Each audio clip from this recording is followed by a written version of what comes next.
ବାପା ଦେଶୀ ମାଛ ନେଇ ଆସି ମୋତେ ଧରେଇ ଦେଇ କହିଲେ ଏଥିରେ କ'ଣ ଗୋଟେ ବନେଇ ଦେ। ମୁଁ ଭାବିଲି ଏଥିରେ କ'ଣ ବନେଇବି। ତାକୁ ଭଲ ଭାବରେ ଧୋଇ ଦେଇ ସେଥିରେ ଲୁଣ ହଳଦୀ ଦେଇ ଗୋଳେଇ ଦେଲି।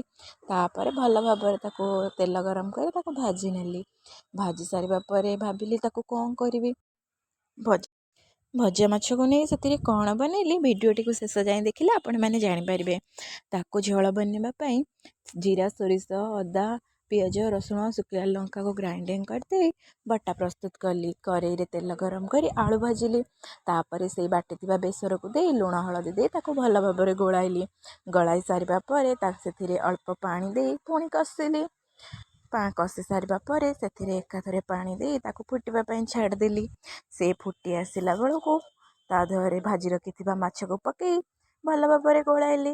ଦେଖନ୍ତୁ ତରକାରୀଟା ଫୁଟି ଆସିଲା ପରେ ମାଛ ପକାଇ ଗୋଳାଇଲି। ଗୋଳାଇ ସାରିବା ପରେ ପ୍ରସ୍ତୁତ ହେଇଗଲା ଆମ ଦେଶୀ ମାଛ ବେସର।